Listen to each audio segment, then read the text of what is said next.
स्वागत है अपने इस ऑनलाइन क्लासेस में।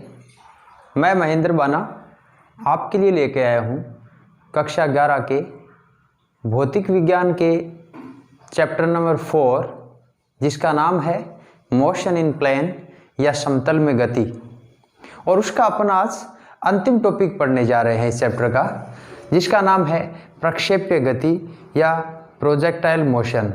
सिंपली अपन कह सकते हैं कि प्रोजेक्टाइल का मतलब होता है कि पृथ्वी के गुरुत्वीय क्षेत्र में अगर आप किसी वस्तु को फेंकते हो तो गुरुत्वीय क्षेत्र के अंतर्गत उसकी जो गति होगी वो प्रोजेक्टाइल मोशन कहलाएगी। मैंने पहले से इसकी डेफिनेशन लिख रखी है, चलो देखते हैं क्या डेफिनेशन है इसकी। ये कह सकते हैं कि on throwing a body into the space with a definite velocity, it moves in the gravitational field of Earth, then it is called projectile and the motion is called projectile motion। Simple सी बात बच्चों, जैसे अपन किसी वस्तु को गुरुत्वीय क्षेत्र में फेंकते हैं तो उसकी जो गति होती है वो गुरुत्वीय क्षेत्र के अंतर्गत आती है और उसकी गति को अपन कहेंगे प्रक्षेप्य गति और उस वस्तु को कहेंगे प्रक्षेप्य यानी प्रोजेक्टाइल। अर्थात दूसरी डेफिनेशन अपन कह सकते हैं कि जब किसी वस्तु को प्रारंभिक वेग देकर पृथ्वी के गुरुत्वीय क्षेत्र के बल या गुरुत्वीय बल के प्रभाव में गति करने दिया जाए तो इस वस्तु को प्रक्षेप्य गति एवं इस वस्तु की गति को प्रक्षेप्य गति कहते हैं। यानी कि अगर किसी वस्तु को आप पृथ्वी के गुरुत्वीय क्षेत्र के अंतर्गत गति करने के लिए स्वतंत्र रूप से फेंकते हो तो उसकी गति प्रक्षेप्य गति कहलाती है और उसे कहते हैं अपन प्रक्षेप्य प्रोजेक्टाइल बोलते हैं। इसी के बाद मैंने कुछ ये नोट में ये बात लिखी है कि in the range of motion the value of acceleration, कौन सा एक्सीलरेशन? ग्रेविटेशनल एक्सीलरेशन, या उस वस्तु पर जो लगने वाला गुरुत्वीय त्वरण है उसका मान हमेशा डाउनवर्ड लगता है, वर्टिकली डाउनवर्ड लगता है। तो the range of motion of acceleration due to gravity g is constant and the direction always vertically downward. दूसरी डेफिनेशन हिंदी में, गति के प्रास में गुरुत्वीय त्वरण सदैव ऊर्ध्वाधर नीचे की ओर कार्यरत रहता है। इसके साथ साथ दूसरी बात अपन ये भी कह सकते हैं, gravitational acceleration have no value in horizontal. आप किसी पत्थर को जब ऊपर की तरफ फेंकते हो तो उसका हॉरिजेंटल कंपोनेंट यानी क्षैतिज डायरेक्शन में, हॉरिजेंटल कंपोनेंट में उसका एक्सीलरेशन 0 रहता है। गुरुत्वीय त्वरण का क्षैतिज घटक 0 होता है, अर्थात प्रक्षेप्य गति के दौरान हॉरिजेंटल में इसकी एक्सीलरेशन का मान जो है वो 0 रहता है। चलो अपन बात करते हैं फिगर आउट की कि इसका किस प्रकार डायग्राम बनेगा।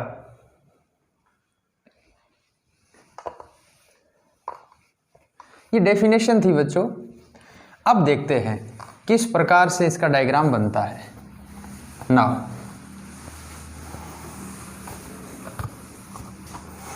ये मैंने समय बचत के लिए थोड़ा लिखा है पहले से। यस, ये मान सकते हैं अपना कोई एक स्पेस है, हमने फ्रेम ऑफ रेफरेंस रिप्रेजेंट कर दिया। ये एक्स एक्सिस जिसको अपन लोग क्षैतिज बोलते हैं, ये वाई एक्सिस जिसको अपन वर्टिकली बोलते हैं, ऊर्ध्वाधर दिशा ये क्षैतिज यानी हॉरिजेंटल और दैट इज वर्टिकल। अगर आप इसको किसी u वेलोसिटी से ऊपर की तरफ फेंकते हो तो इसका मोशन इस प्रकार होगा बच्चों।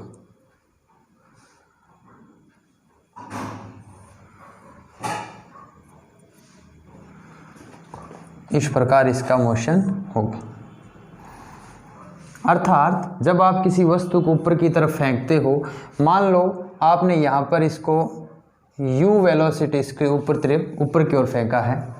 इस u वेलोसिटी यानी u वेग की जो हॉरिजेंटल के साथ जो एंगल रिप्रेजेंट हो रहा है वो है थीटा। तो आपको पता है ये पत्थर या ये वस्तु धीरे धीरे ऊपर जाते जाएगी, वैसे वैसे उसका वेग कम होता जाएगा क्योंकि लगातार इस पर नीचे की ओर ग्रेविटेशनल एक्सीलरेशन या ग्रेविटेशनल फोर्स लगता है। अर्थात एक फिक्स पॉइंट पर जाकर इसकी वेलोसिटी जो है वाई डायरेक्शन में इसकी वेलोसिटी 0 हो जाती है। ठीक है, इस पोजीशन को अपन लोग कहते हैं मैक्सिमम हाइट। किसकी मैक्सिमम हाइट बच्चों? प्रोजेक्टाइल की। यानी किसी प्रोजेक्टाइल को अगर आप u वेलोसिटी से ऊपर की तरफ फेंकोगे तो इस इनिशियल वेलोसिटी u का मान धीरे धीरे एक ऐसी पोजीशन पर जहां पर ये मैक्सिमम हाइट अटेन करेगा वहां पर इसकी वेलोसिटी 0 हो जाएगी। उसके पश्चात ये नीचे की ओर मोशन करने लग जाएगा। अर्थात अपन कहें कि ये u वेलोसिटी से अगर ऊपर की ओर फेंका जा रहा है तो इसके दो कंपोनेंट हो जाते हैं, एक x डायरेक्शन का और एक y डायरेक्शन का। हर एक जगह पर इसकी वेलोसिटी का मान चेंज होता जा रहा है। ठीक है, अपन कहेंगे यहाँ से अगर इसको फेंका गया हो तो वापस इसी ग्राउंड पे आने में इसके द्वारा डिस्टेंस जो कवर की जाती है जिसको रेंज बोलते हैं अपन, वो r है। और यहाँ तक पहुँचने में ये समय लेता है t1। तो t1 समय मैक्सिमम हाइट लेने में और वापस t1 समय ग्राउंड पे आने में, तो टोटल टाइम भी जो लेगा वो कैपिटल T कवर करेगा। ठीक है, ये तो है आपका ये कर्व शेप या इसका पाथ का डायरेक्शन, किसके? प्रोजेक्टाइल का। दूसरा, अगर आप कहो यहाँ ux का मान क्या है तो वो होगा u cos थीटा। इधर uy का मान क्या है तो वो होगा u sin थीटा। इसी प्रकार vy uy, ऐसे आप vy और vx भी मान डिटरमाइन कर सकते हो। डायग्राम बना लो अच्छे से। अब अपन देखते हैं बच्चों दो तीन बातें। एक तो है सबसे पहला प्रक्षेप्य का पथ, ट्रेजेक्टरी ऑफ प्रोजेक्टाइल या फिर पाथ ऑफ प्रोजेक्टाइल।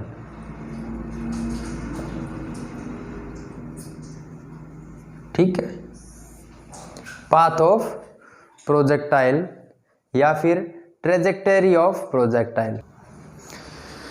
अपन कह सकते हैं बच्चों कि x दिशा में प्रक्षेप्य का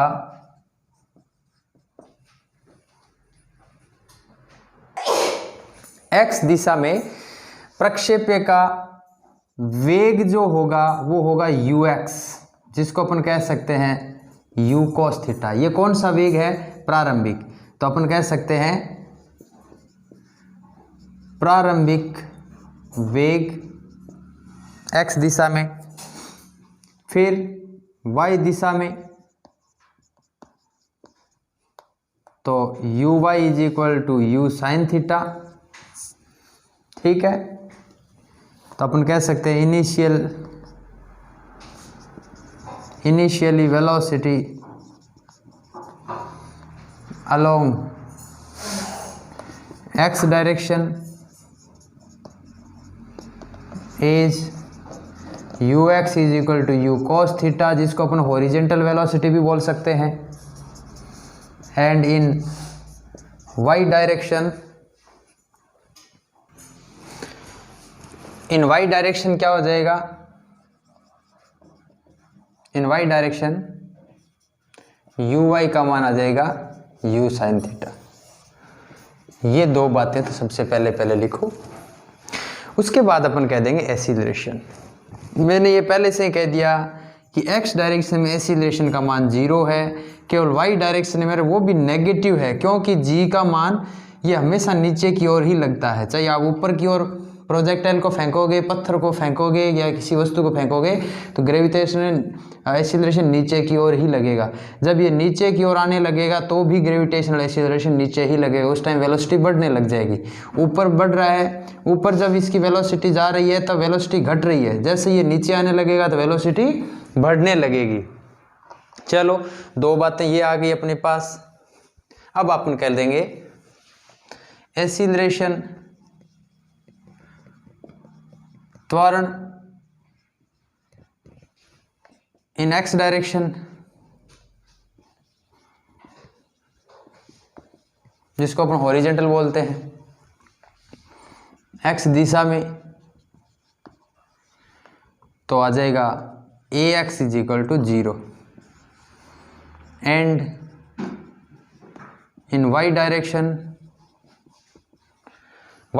में क्या आ जाएगा, ay is equal to minus जी।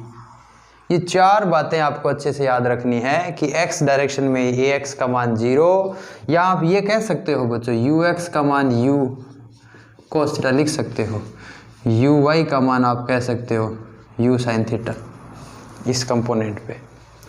ठीक है, अब अपन देखते हैं आगे का क्वेश्चन। तो x दिशा में कवर की गई डिस्टेंस की बात करें तो इक्वेशन कौन सी लगेगी, सेकंड। तो हम कह देंगे क्षैतिज दिशा में प्रक्षेप्य द्वारा तय की गई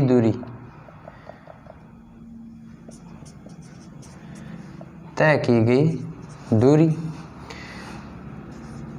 तो the distance covered by the projectile along horizontal कह सकते हो आप, चलो हॉरिजेंटल डायरेक्शन। ठीक है, अब हॉरिजेंटल में अपन क्या सूत्र लगाएंगे, देखो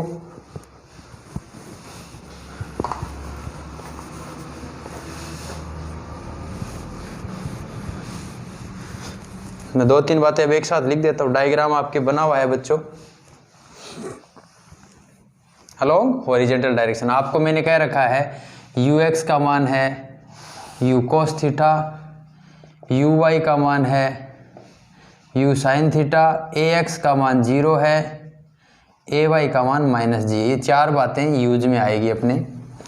तो मैंने कहा x दिशा में इसका मान, तो आप x दिशा में x बराबर ux t plus half ax t का स्क्वायर। सूत्र क्या होता है, s is equal to u t plus half a t square. Second equation किसको रिप्रेजेंट करती है, डिस्प्लेसमेंट को या डिस्टेंस को। तो x is equal to u x का मान क्या है, u cos theta into t plus half a x का मान कितना है 0 इंटू टी स्क्वायर, ये तो पूरा 0 हो गया। तो u cos theta into T, ये किसका मान आ गया बच्चों, x का मान आ गया। या फिर आप कह सकते हो t is equal to x upon u cos theta. ये इक्वेशन नंबर 1 आ गई। ठीक है, नाउ अब कह देंगे इन वर्टिकल यानी vertically the distance covered by the projectile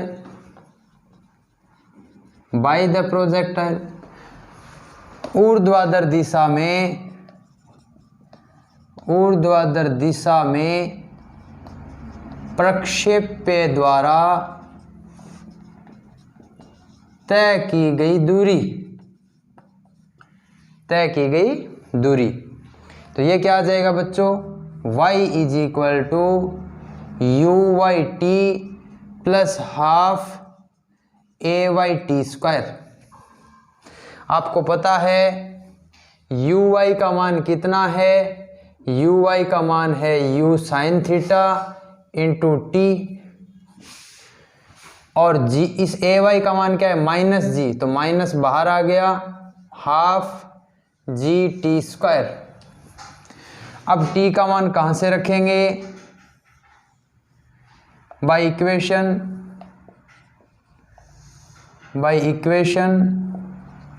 1 समीकरण 1 से t का मान रखने पर बहुत इजी है बच्चों।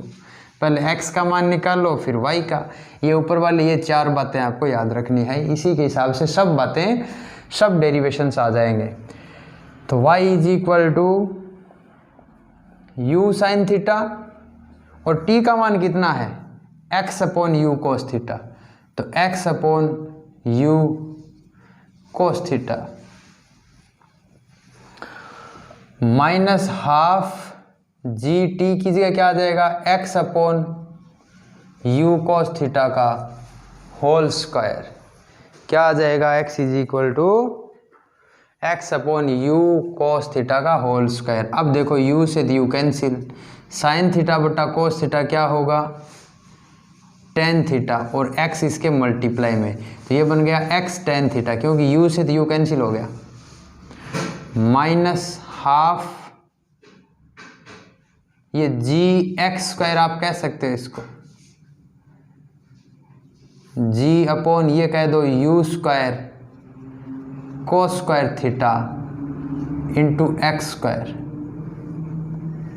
ये लिख सकते हो ऐसे, जी अपॉन टू, ये होल स्क्वायर में है तो u square cos square theta, तो u square cos square theta, ऊपर क्या है एक्स का स्क्वायर, तो एक्स का स्क्वायर। ये जो इक्वेशन है ना बच्चों, ये एक परवलय की समीकरण है। किसकी समीकरण है? एक हाइपरबोला की। This equation represents the path which is as hyperbola, so we can say the path of projectile in the form of hyperbola। तो अपन कह देंगे समीकरण, ये जो स्टार है एक परवलय की समीकरण को व्यक्त करती है, अतः प्रक्षेप्य का पथ परवलयाकार होता है। परवलय का मतलब इस प्रकार का, ये हाइपरबोला होता है बच्चों, ठीक है, क्योंकि y is equal to 4ax square जो होता है ना, ये सारा कांस्टेंट में है, x स्क्वायर की टर्म में आ रहा है। याद रखो बच्चों, याद रखो कुछ बातें, अगर आ जाए y इज इक्वल टू कुछ कांस्टेंट इंटू एक्स स्क्वायर, तो जो स्क्वायर है उसकी साइड में इसका मुंह घूम जाएगा ऐसे, और अगर आ जाता है x is equal to y square या इंटू कुछ कांस्टेंट, तो इसका मुंह किधर घूम जाता है y की साइड में, ये y डायरेक्शन है ना, इसकी साइड में ये ट्विस्ट हो जाता है या घूम जाता है। तो परवलय का जो पाथ है या परवलयकार जो पाथ है वो प्रोजेक्टाइल का हो गया, पथ परवलयकार होता है। Equation star represents the path of projectile which is as the parabola। आपसे अब पूछा जा सकता है कि prove that the path of projectile as the parabola, सिद्ध कीजिए प्रक्षेप्य का पथ परवलयकार होता है। तो आपको यहाँ तक डिटरमाइन करना पड़ेगा, ये इक्वेशन तक, लास्ट इक्वेशन तक। इसके बाद अब कुछ टर्म्स अपने को ज्ञात करनी है बच्चों। क्या क्या टर्म्स ज्ञात करनी है? देखो, हमने अभी एक डायग्राम बनाया कि ये हॉरिजॉन्टल यानी क्षैतिज, ये वर्टिकल यानी ऊर्ध्वाधर। आप किसी एक पत्थर को ऊपर की तरफ फेंकोगे तो ये पत्थर इस प्रकार आके यहाँ गिरेगा। यहाँ से यहाँ तक की जो डिस्टेंस है इसको अपन रेंज कहेंगे। क्या कहेंगे? रेंज। ये ओरिजिन पॉइंट है, यहाँ से इसके जो कोऑर्डिनेट है वो 0 0 है। इस मैक्सिमम हाइट पे जब ये जाएगा तो इसकी वेलोसिटी, फाइनल वेलोसिटी 0 रहेगी और ये मैक्सिमम हाइट अटेन करेगा। तो 2-3 बातें आ गई। एक तो आ गया रेंज, एक मैक्सिमम हाइट, और एक आएगा टाइम, पूरा पाथ कवर करने में लिया गया टाइम। ठीक है। सबसे पहले अपन बात कर लेते हैं मैक्सिमम हाइट की।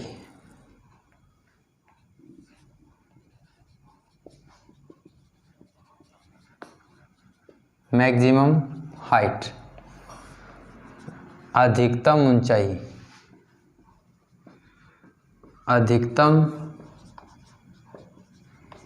ऊंचाई, इसकी बात कर लेते हैं। इसको कैपिटल एच से रिप्रेजेंट करते हैं। देखो बच्चों, मैक्सिमम हाइट लेने में हम कहेंगे कि distance covered by the projectile where final velocity become 0। ठीक है, तो अपन कह सकते हैं अधिकतम ऊंचाई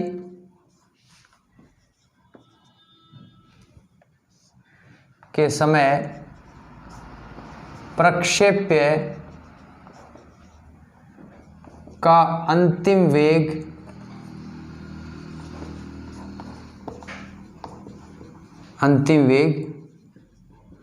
शून्य होगा।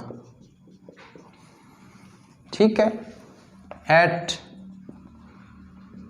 Maximum height the final velocity of projectile become 0। तो पहले तो अपन ये कहेंगे since Vy is equal to आना चाहिए Uy plus AyT। V is equal to U plus AT होता है, तो y डायरेक्शन में अगर वेलोसिटी डिटरमाइन करें तो Vy is equal to Uy plus AyT। आपको पता है ये मान तो 0 होता है, Uy का मान आ गया U साइन थीटा, प्लस की जगह माइनस GT आ गया। तो इसका मतलब ये हुआ कि यहाँ से यहाँ तक पहुँचने में जो समय लेगा वो आएगा U sine theta by G। Since या हेंस या सिंस कहो, since to attain the maximum height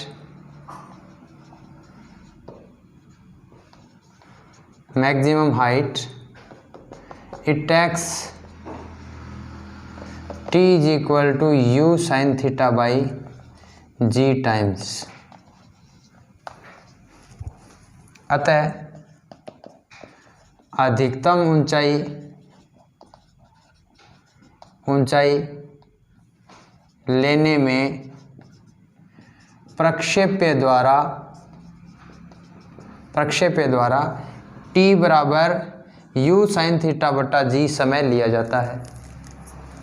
ठीक है, अब अपन यूज करेंगे डिस्टेंस वाला। तब अधिकतम ऊंचाई, तब ऊर्ध्वाधर दिशा में अधिकतम ऊंचाई, then in vertically the maximum height y is equal to h maximum. आपको पता है ना h इज इक्वल टू होता है ut plus half AT square. तो यहाँ क्या आ जाएगा y is equal to ut की जगह आएगा UYT plus half AYT square. ठीक है, अब ये पता है Uy का मान क्या होता है U साइन थीटा, T का मान क्या है ये पढ़ा U साइन थीटा बटा G। अब AY का मान क्या होता है माइनस G, तो ये माइनस बाहर आके इस प्लस को माइनस कर देगा, हाफ G। T का मान क्या आ जाएगा U साइन थीटा बटा G का होल स्क्वायर। यानी कि यहाँ से यहाँ तक जाने में लिया गया जो टाइम है वो है u साइन थीटा बाई जी। अगर मैं बाद में कहूँ उड्डयन काल या टाइम ऑफ फ्लाइट, मतलब यहाँ से रवाना होकर वापस यहाँ पहुँचने में लिया गया समय, तो जस्ट इसका ट्वाइस हो जाएगा, u साइन थीटा बटा जी का जस्ट डबल हो जाएगा, क्योंकि जितना समय ये यहाँ पहुँचने में लेगा उतना ही समय यहाँ से यहाँ आने में ले लेगा, जस्ट ट्वाइस कर देंगे।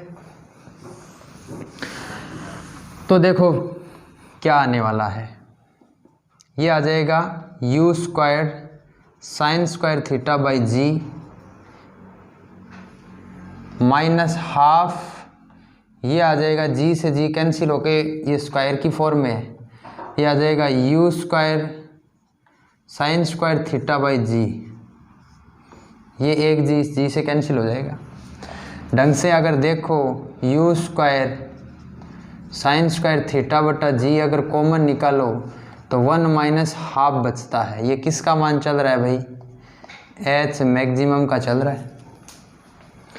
अब देखो अगर एक में से हाफ घटेगा तो कितना रहेगा, हाफ, तो यानी कि फाइनल उत्तर आ गया u square sine square theta बट्टा 2g, किसका मान आया, h का। देखते जाओ, ये है मैक्सिमम हाइट का। ये सब सूत्र कंठस्थ याद होने चाहिए बाद में, ठीक है, क्योंकि इस पर न्यूमेरिकल क्वेश्चन अक्सर आते हैं। अभी वापस इस सूत्र को लिखता हूँ, h का सूत्र है u square sine square theta बटा 2g। नाउ अब देखो आगे का, अब अपन ज्ञात करेंगे टाइम ऑफ फ्लाइट, उड्डयन काल। 2 नंबर क्या पॉइंट आ जाएगा, उड्डयन काल, टाइम ऑफ फ्लाइट।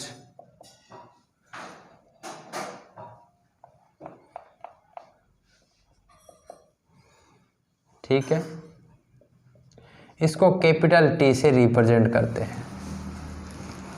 डेफिनेशन इसकी वैसे देखें तो क्या बन जाएगी, the time taken by the projectile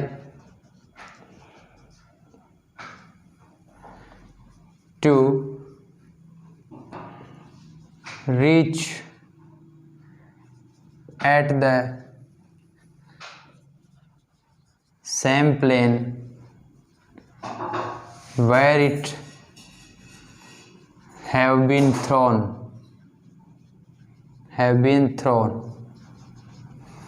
जहाँ से उसको फेंका गया था उसी तल पे वापस आने में लिया गया समय जो है वो कहलाता है टाइम ऑफ फ्लाइट या टोटल टाइम ऑफ फ्लाइट। ठीक है, अब कह देंगे, इसका हिंदी में अपन लिख सकते हैं, प्रक्षेप्य द्वारा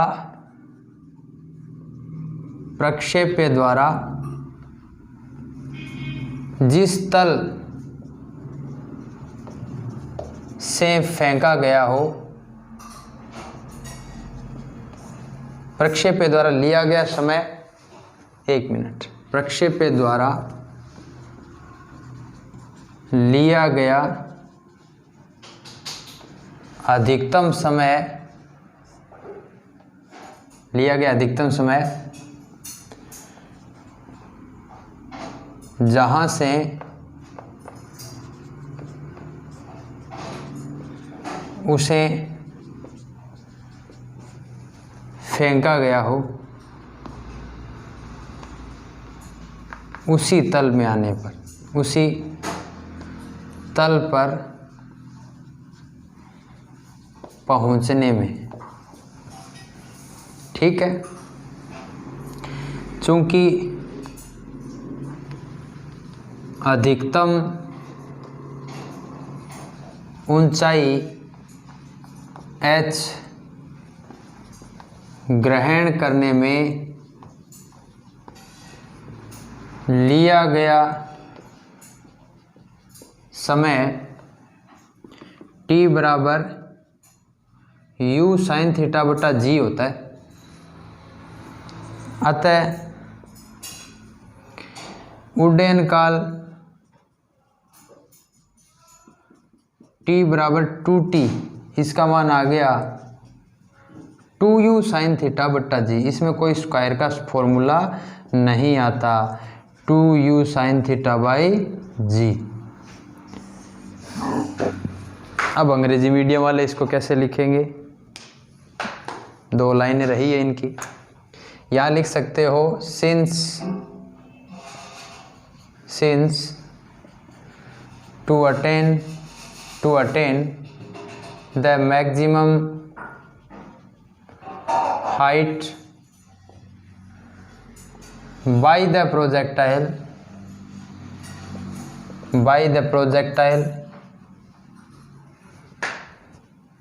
टाइम टेकन t बराबर समथिंग, ये hence time of flight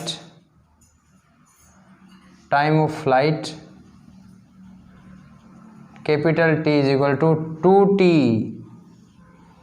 where T is equal to आपको पता है। तो ये आ गया उड्डयन काल का मान, ठीक है, टाइम ऑफ फ्लाइट का। इसके बाद 3 नंबर बात करते हैं अपन रेंज की। रेंज का मतलब हॉरिजेंटल डायरेक्शन में वो डिस्टेंस जहाँ से प्रोजेक्टाइल को फेंका जाता है और जहाँ पर वो उस प्लेन पे पहुँचता है, उन दोनों के बीच की डिस्टेंस, ठीक है। तो अपन कह सकते हैं the total horizontal distance covered by a projectile in returning to the same plane, the total horizontal distance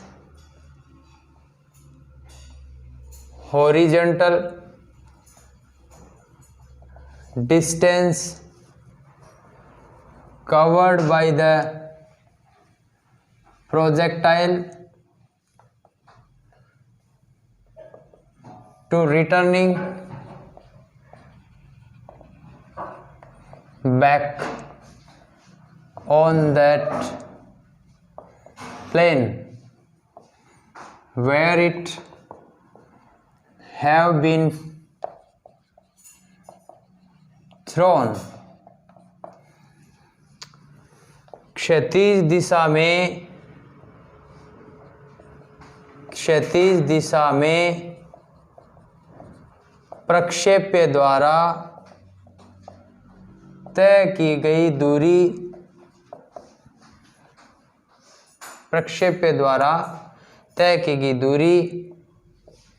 जब वह पुनः उसी तल पर आता है, ठीक है। उसके बाद अपन कह सकते हैं x दिशा में तय की गई दूरी, आपको पता है x is equal to uxt plus half axt square, formula ये होता है, ठीक है। ये भी पता होना चाहिए ये जो t है वो टोटल टाइम है, ठीक है। ये मान तो 0 हो जाता है क्योंकि ax का मान क्या है 0, तो ux का मान आ गया u cos थीटा और t का मान, यानी कि कोई पार्टिकल यहाँ से रवाना होकर वापस यहाँ आता है तब तक टाइम लेता है कैपिटल T, तो x का मान आ गया u cos theta into t। इस x को अपन बोलेंगे r, क्या बोलेंगे r फॉर रेंज, तो r is equal to u cos theta into इस t का मान क्या होता है 2u साइन थीटा बटा जी, अभी हमने ज्ञात किया है बच्चों। ये सूत्र बन गया, देखो 2u इंटू यू क्या हो गया u square sine theta into cos theta बट्टा क्या आ जाएगा जी। अब sine theta into cos theta को आप किस प्रकार डिवाइड कर सकते हो, देखो मैं इसको ऐसे लिख सकता हूँ you square 2 sine theta into cos theta बट्टा जी। आप एक सूत्र याद करो, साइन ए कोस बी प्लस कोस ए साइन बी किसका सूत्र होता है, साइन ए प्लस बी का होता है। यानी कि आर का मान आ गया you square sine theta plus theta का सूत्र। देखो याद करो, अगर मैं साइन थीटा प्लस थीटा का सूत्र लिखता हूँ तो जगह साइन ए कॉस बी, बी की जगह भी थीटा और ए की जगह भी theta, plus cos A into sine B, ये किसके बराबर होगा 2 sine theta into cos theta के। तो ये वास्तव में उत्तर ढंग से देखो तो ये सूत्र हो गया साइन 2 थीटा का, यानी साइन 2 थीटा बराबर होता है 2 sine theta into cos theta. अभी मेरे पास ये क्या था 2 sine theta into cos theta, इसको मैंने क्या लिख दिया साइन थीटा प्लस थीटा, यानी कि यू स्क्वायर साइन 2 थीटा बटा जी। किसका मान आ गया प्यारे विद्यार्थियों, रेंज ऑफ प्रोजेक्टाइल, ये है आर का मान। अब तीनों सूत्र एक साथ लिखता हूँ, उसके बाद कुछ न्यूमेरिकल क्वेश्चन करने जाएंगे। देखो रेंज का सूत्र ये, एच का सूत्र होता है you square sine square theta बट्टा 2g और t इज इक्वल टू था 2u साइन थीटा बट्टा जी। देखो ये 2 कहीं भी पीछा नहीं छोड़ रहा, अगर स्क्वायर की फॉर्म है तो 2 नीचे आ गया, सिंगल स्क्वायर है एक साइन के साथ नहीं है तो थीटा के साथ मल्टीप्लाई में आ गया। ये तीनों सूत्र अच्छे से याद कर लो, ये हाइट का मैक्सिमम और ये टाइम ऑफ फ्लाइट का। अब इनसे आधारित ही न्यूमेरिकल क्वेश्चन बनेगा। एक हमारे पास था ट्रेजेक्टरी, y का मान अपने पास था प्यारे विद्यार्थियों x tan theta minus g upon 2u square cos square theta into आता था एक्स स्क्वायर। ये इस प्रोजेक्टाइल के पथ का समीकरण था। ये चारों के चारों अच्छे से याद होने चाहिए सबके, तभी अपन आगे के क्वेश्चंस कर पाएंगे। ठीक है, आज के लिए बस इतना ही। नए वीडियो में फिर आएंगे, फिर न्यूमेरिकल क्वेश्चन कुछ करेंगे। धन्यवाद।